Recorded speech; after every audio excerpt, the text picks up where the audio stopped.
going to get my first guest on stage, a former naval flight officer for the US Navy, a strong background in IT, spent the last 7 years as part of Toyota's IT division, supporting supply chain transformation through the development and implementation of technology across the sales and operations functions. So I'd like to welcome my first guest onto the stage, David Kleiner, Manager of Immersive Technology, Toyota Motor North America. Thank you.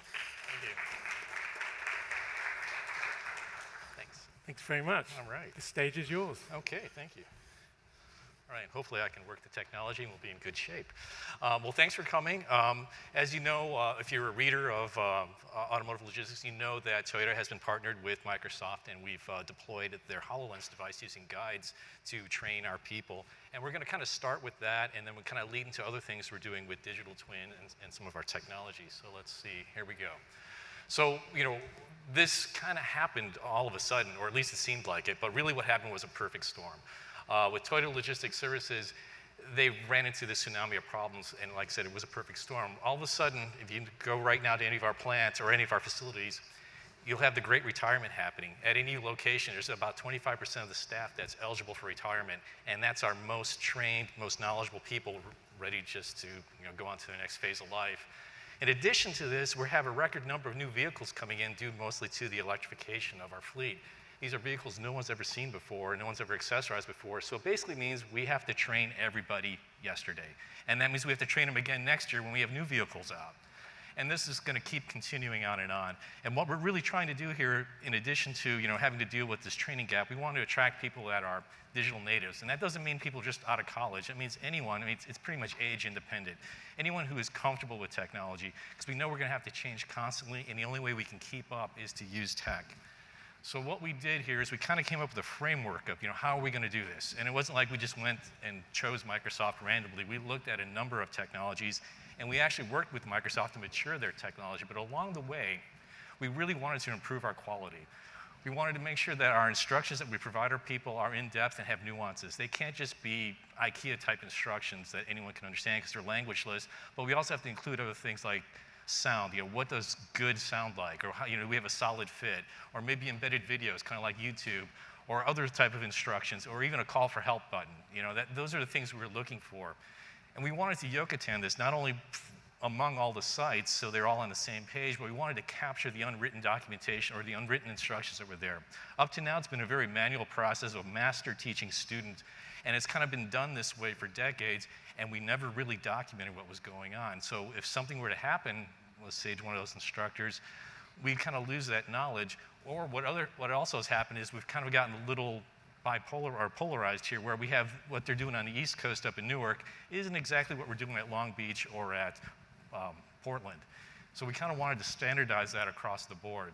And most importantly, we want to decrease our training lead time. Typically, we let a new hire or someone new to a vehicle, they have to go be under supervision doing accessory installs for maybe 5 to 10 installations until they're comfortable, or the instructor feels like, okay, their defect rate or their question rate is at a comfortable level, they can go on their own.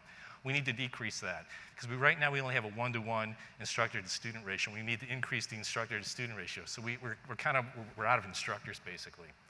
And then the other thing we wanted to do is have ease of use.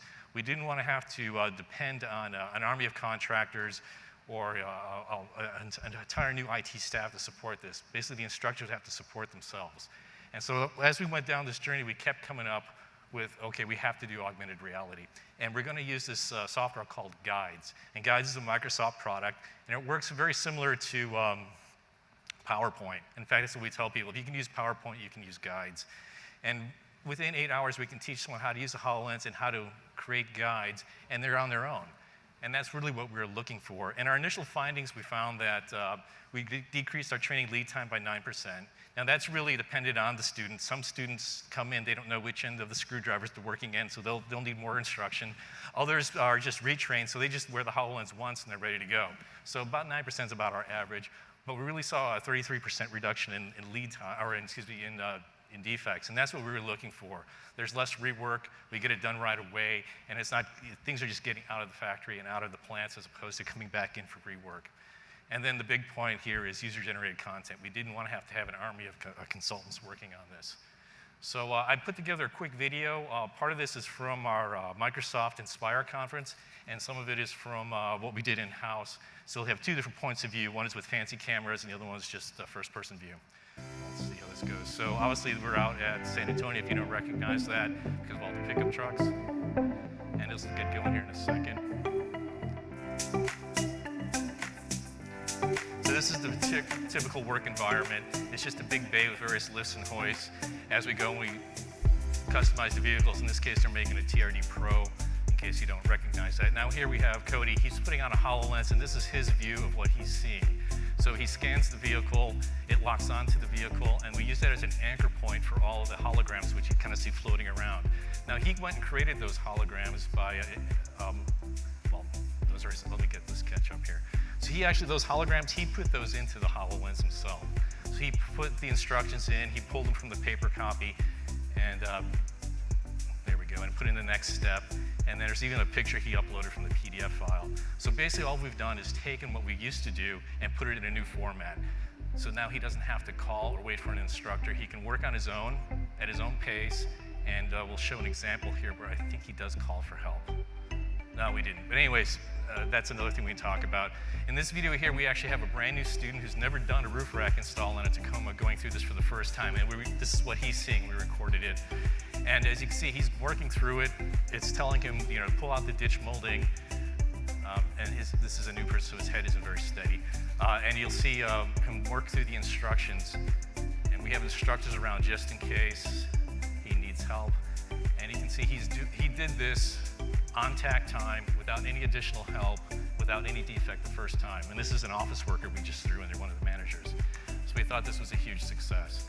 And we basically deployed this to all 6 TLS locations. And right now the instructors are currently building out the content for all 42 vehicles.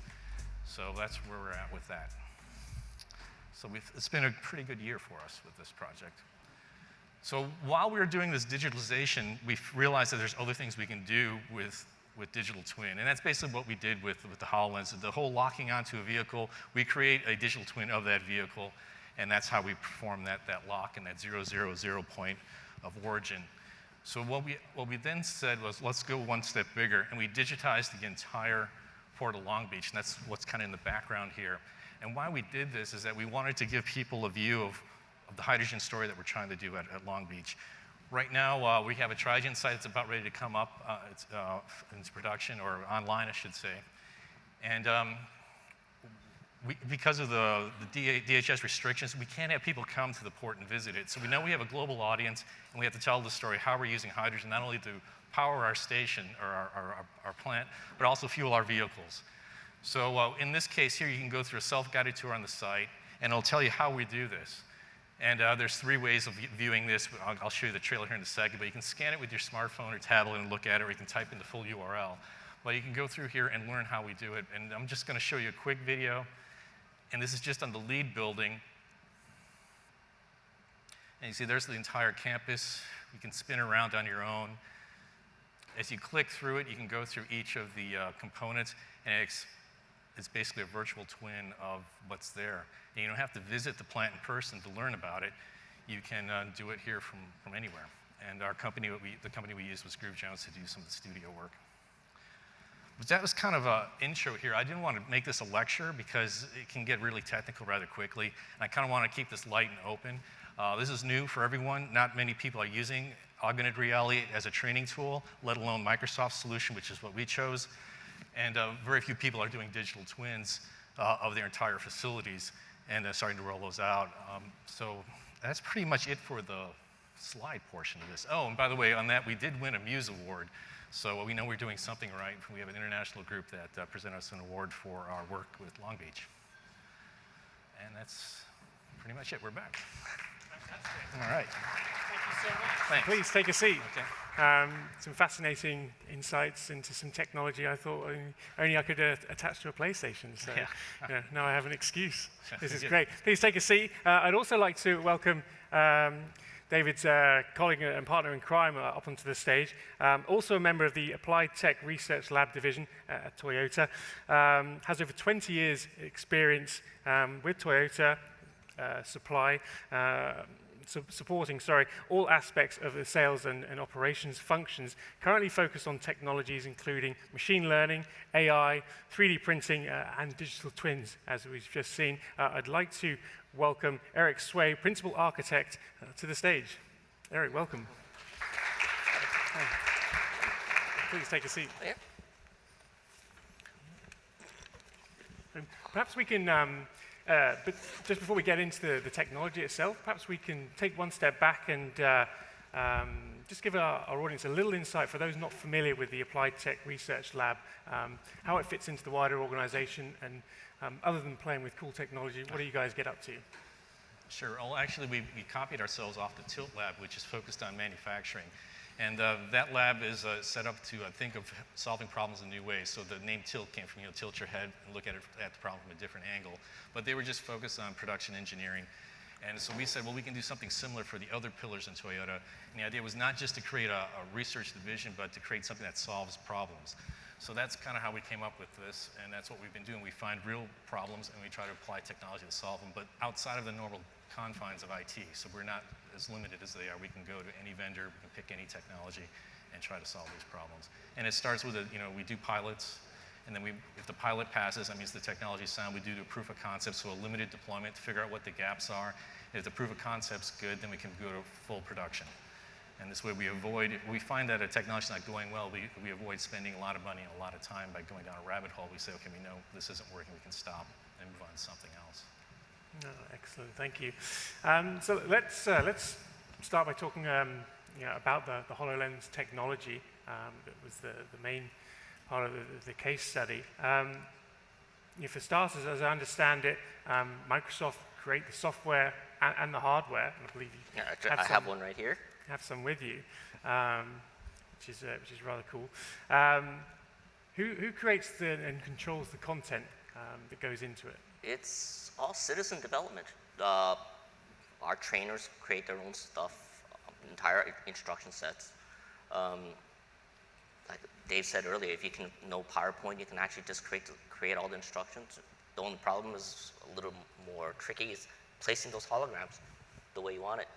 And like I said, it's a 1 day of training, and they're ready to go on their own. Wow, okay, that's cool. And in terms of worker productivity, since the introduction of HoloLens and the guides, have you seen a marked improvement in terms of their productivity? So we're only using this in training, and what we were trying to do is accelerate our training time, or reduce the lead time it takes to train. We did experiment with this in production as someone wearing the HoloLens while he did the work, and we found, the feedback we got from our personnel was it slows them down. And these are professionals, they install accessories 8 hours a day, every day. So they have muscle memory. So that once they're qualified to do this, they're like, we don't need this anymore. It actually slows us down having to hit, next step or say next step. So we only just use it in training just to bring them up to speed, and once they're fully certified, they're off on their own. Now we've found some of our senior folks that if there's an installation or an accessory that they don't do very often, they're like, they need a quick refresh. They'll go, we didn't teach them to do this, they'll go and grab the HoloLens, put it on, and just get that refresh while they're doing it. Say, oh yeah, that was the technique I was missing, or oh, that's the step, I always get that step out of order. So that's about the only time we see it used in production, is for those one-off accessory installs that aren't very often. And how many of these headsets are kind of currently in use? Is there a plan to scale this across multiple sites? You say it's predominantly for the training. Can you expand on that? I was going to say we have 2 headsets at every TLS sites. That's 6. We have training dojos in manufacturing. I can't remember how many of those we have available. Yeah, we have a total of about 120 out in production, so there's more on the manufacturing side. But like Eric said, we tend to seed each training dojo with 2, a primary and a secondary unit. And on the manufacturing side, they have more people, they have more churns, so some of the shops have more like paint. I think they do almost a dozen in their shops. So it all depends how many people they want to train at once. Yeah, and Toyota at certain sites and operations work with different port processors. Is there encouragement, is there communications or plans to roll out this kind of technology, or encourage the uptake of this kind of technology through the wider supply chain with your stakeholders? not just yet, because we're still in the process of building out the inventory of instructions. So right now, the folks in TLS, they're still, there's 40 cars they have to build instructions for, so they're still building that out. Once we get to a point where we have most of the cars with full instruction sets, we'll look at going out to our partners or partner organizations like Indonesia and things like that. There's been some interest from our dealership network, and they want to use this, so that's something we have to explore too. But we have this group called cybersecurity. We have to consult internally, see how we're going to push that information out to them. So that. Yeah. And is this? Oh, sorry. Go on. No, I was going to say because our TLS sites, we have our Portland, our Long Beach, and our Newark, right? They actually are sharing the guides, instructions back and forth. Oh, So okay. existing right now. So I mean, if Portland created a guide and somebody in Newark goes, oh, I want to use that, so they already use that now. And we also have what we call near-time Kaizen, where these folks, they put the HoloLens on. They'll do a team call live, because you do that through the HoloLens. And so now the person wearing the HoloLens, everyone that's on the team's calls can see what he's seeing in real time, and they collaborate that way, and you can even mark up on each other's screens. So if you're at your desk at home, you can say, oh no, look over here, circle something. The guy wearing the HoloLens will see that circle. Go, oh yeah, okay, you want me over there? And they tell them, they solve problems in real time, and they collaborate that way too. And that was one of the side processes we wanted to see, and it's starting to happen naturally.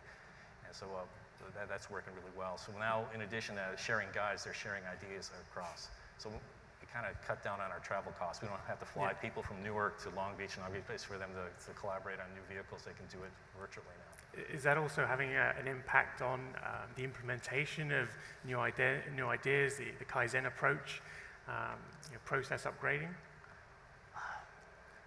Well, some debates on the proper way to install the door edge guard. But yeah, there was an East Coast version versus the West Coast version. But no, what they are doing is collaborating and coming up. They're part of the Kaizen. These are always looking to improve. So yeah, they were looking for new ways of doing things. And if someone has a good idea at one port or one marshalling yard, they can share that across. And they do share. Yeah. Yeah, well, I guess that's the key, and, Yes. and technology is enabling that. And what's been the reaction to sort of implementing this technology? Sometimes there can be resistance to change, fear of job loss or being taken outside of your comfort zone. So yeah, how have the employees and staff taken to using this technology and building it into their daily lives? Yeah, we were really concerned that our older employees weren't going to take to it, but in fact they did. They took to it right away. It was easy to use. As soon as we said it's easy to use as PowerPoint, they didn't believe us at first. We sat them down. They say, this is PowerPoint. I'm like, yeah, we told you. So they were off to the races. I mean, we couldn't hold them back. And then they also realized that this was a way for them to leave a legacy. It's their knowledge that they were putting down for the next generation to be trained on. And we didn't tell them that, but they connected the dots on their own. So we haven't seen any resistance from the working level. No, not working level. I mean, you interviewed most of San Antonio on the second shift. Right. And I mean, they all take to it because it's like I said, it's training, and it's not. It's an addition, not a removal. Yeah. Sorry, go on. And the instructors like it too, because now they get a break. They're not on call all the time, and they don't have to run across the shop floor trying to help everyone out. They can say, hey, just I put that in the HoloLens, put on your HoloLens. Yeah. And, but to your earlier question, right now we don't know how far this is going to grow. Like I said, we seeded them with 2 headsets apiece. It's up to each site to decide how they want to grow. So we'll see how that happens. Now, we deployed last fiscal year, so they've only had them a few months. So we'll see what the demand is, and I don't know what the growth rate's going to be. So we've been looking at manufacturing to see what happens there, and about the most we've seen in per shop is 12. So if I had to estimate, I'd say, okay, we probably see each TLS site grow to about maybe 10 HoloLenses. Yeah. And are you starting to see it have an influence on your ability to retain and recruit staff, and build this into sort of the work package, bringing manufacturing, bringing logistics roles into the 21st century for frontline workers? Yeah, it's definitely a cool factor. And people, even when we first introduced it to the current staff, they're like, hey, wait a minute, that looks like something my kid plays with. And so they weren't afraid of it, and it is a good way to recruit folks, because we say, hey, look, we're putting cutting edge technology in the frontline workers' hands, not in the CEO's hands. you are the front line and you have the cutting edge technology to make yourself a better employee. It just proves that, we are investing to the frontline worker for them to train. Yeah. So when they see something nice and cool, and they go like, ooh, yeah, new toy. And they also realize that it's a collaboration tool. If someone, like you said, if they come up with a better idea, they run it by an instructor, and instructor says, yeah, go ahead, and they put it into the guides. So these guides become living documents. They're always being improved on. Yeah, well, I think probably the people outside the sector have an image of what a frontline worker would do, an assembly line worker, or someone working accessorization.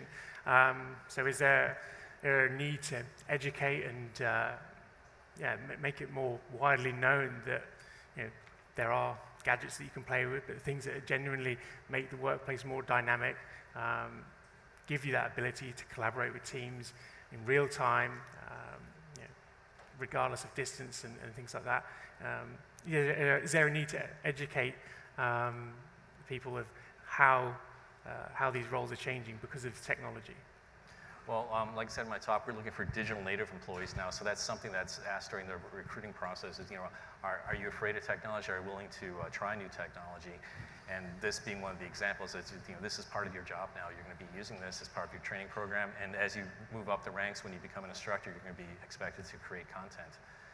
And I guess that's kind of a filtering question then during the interview process, but that is also part of the recruiting thing too, where we're going out, and this is part of it too. We've done a Microsoft Inspire conference, we've done a CNN International segment, and then obviously the article you put out last month or so about what we did here in automotive logistics. So yeah, we're trying to get the word out that TLS is now a high-tech company, and we're looking for people with multiple skills. It's not a factory job anymore. Yeah, and we've heard a lot about the importance of data science coming into vehicle logistics over the past 2 days. You're starting to capture data, and how are you utilizing this to improve, streamline processes, and what does that journey kind of look like in terms of that data capture and utilization? So in guides right now, time is recorded in every step. Every step you do it, and every slide is recorded. So now we actually can see where people are taking too much time on one slide, or with too much instructions on one slide, so we can actually break those up, and so that it'll be more optimized for that person. And that's something that's already built in. And is there scope to make that, to do that kind of proactively in a predictive way, or is that still quite a manual process to identify and analyze the data? It's still a little manual right now. And it's to help the instructors realize, determine if they're making a good guide or not. Like Eric was saying, if the instructor goes through thinking someone's taking too long on this one step, they know that they need to break that step down into smaller components because people just aren't getting it. That's one of the feedbacks that they have without even having to talk to the students. They can watch this and go, step 3 is just taking too long, so let's see what's happening. It's a cue for them. Yep. And this kind of mini ecosystem that you're creating through this, is it, or can it be connected to wider systems within Toyota? Perhaps looking at sequencing of vehicles or part supply timelines. Is there scope for that? So right now, this is limited to training. As for sequencing vehicles and other stuff, I have visions of it, but you can call it either visions or nightmares of it, but that's like 5 years away. Yeah. But it does have the capability to do integration with our existing systems. So that's coming up. I'm sure many in the room can relate to implementation of technology, embarking on their own digital transformation journeys. What were some of the teething problems that you encountered introducing the technology, and you've encountered a lot along the way, and what would your advice be to those thinking about using this technology or other technologies that can support logistics and manufacturing roles? Well, I mean, the teething process was long. One of our team members isn't here right now. His name's Zach Reeder. He actually started with Microsoft on this after almost 4 or 5 years ago. Yeah, he was with HoloLens 1 and the very first version of Guides, and he was obviously focused on the manufacturing side, but he kept going back to them saying, in order to improve your product, you have to do this. And they started this relationship with Microsoft, which continues today, where we're basically refining the product as we go. So this journey has been a joint one. Where we're going with this. So yeah, as far as start slow, start small, because it's going to take time. And it is a journey, so you may not, your original destination may not be the one you end up on. You know, originally we thought this was going to help us with inline work, and it turned out to be a better training program than it was an inline feature, and that was unplanned. So. I think my comment to that is know your use case and have that vision of how to apply that technology to that use case. Because that's what really happened on us. Yeah. But potentially be open to new possibilities if it takes you in a different direction. Absolutely, and that's still happening. Now that we have a user base, they're coming up with use cases that we as corporate guys didn't even think about, because they're using it and they're going, hey, what about this? I mean, we'll get a call or a text and we're like, well, yeah, hold on, we can do that for you. Let's do a slight tweak here. And yeah, the technology base is there. We can customize to do what they need to. Occasionally we have to put the brakes on and say, no, that's not what this is intended for. It's a misuse of technology, but yeah, you kind of have to have a parental view of this too sometimes, because if you drop the leash, people will take the technology in wrong directions. So you kind of have to keep an eye on it. In your presentation, you also highlighted the project regarding digital twins operation, of Toyota's operation, at the Port of Long Beach. As well as it being an interactive educational experience for users to learn more about Toyota's developments. How are you using it, or are you using it to simulate operations, plan for further activities, infrastructure upgrades? What's the potential for, and how are you maximizing that? So that's a timely question. That's actually what we're working on now. That's our day jobs. So yeah, what we're trying to do is now understand better now that we can digitize the entire port facility and all its operations, we're trying to better understand the operations and then optimize them. So we're working on track, yeah. Well, beyond that, we're using digital twin for sequencing coming up. Yeah. I know our Zach and our manufacturing guy, he actually uses digital twin to fit equipment verification, see if an equipment will fit into a slot that it was designed for. Yeah, that's cool. So we're coming close to the end of time. If there is a question from the audience, happy to take it. We'll have some microphones going around, but yeah, I think you sort of started alluding into probably what would be my final question is, what other technologies are you developing and working on, kind of beyond the ones you've mentioned today, that you see having significant impact on the way logistics operations run and how manufacturing roles can be advanced? Well, our other colleague, Stephen, in the audience, he's kind of working on artificial intelligence and using that as a predictive tool for not only what kind of training do we need, but what kind of supplies are we going to need based on what's already in the lot. And what also we're producing at the plant. So we're trying to get ahead of the curve to anticipate our problems before they happen. So what else are we doing here? I think the other way we're trying different, I hate to say this, scanning technologies to get digital assets for creating those digital twins. So depending on the use case, we have 5 different ways of creating a digital twin right now. Wow, okay. That brings its own complexities. Is there a lack of standardization a challenge, or does it create more opportunity than challenge at this point in time? Well, actually more opportunities, because scanning something this big versus something this big are 2 different use cases, and you need different technologies for it. So we got pretty good at scanning cars. Yeah. Yeah, and it gets back to using the right tech for the right job. I mean, what worked for like I did on the web browser there of the entire Long Beach model doesn't work on the HoloLens, because we're at different levels of scale, but also a different use case. So actually, this has created more opportunity. As Eric said, we started with one way of creating a digital twin, and now we have 5 as the use cases grew, because we had to adapt technology to meet the problem. Great. Well, we're pretty much out of time, but perhaps I can just ask you for your final thoughts. It was really fascinating to get some practical use cases and case studies of how you're driving change, implementing and utilizing technology. I think we hear about AI, machine learning, digital twinning, but to hear it kind of in real use cases, actually driving change, has been fascinating. So, what would your final comments and thoughts to share with our audience to take away?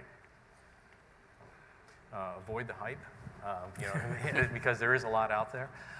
Look at the technology and then really look at your business use case first and see if that technology fits as opposed to the other way around. We see a lot of people and even a lot of sales folks try to sell us cool tech, but there's no real application or ROI for it.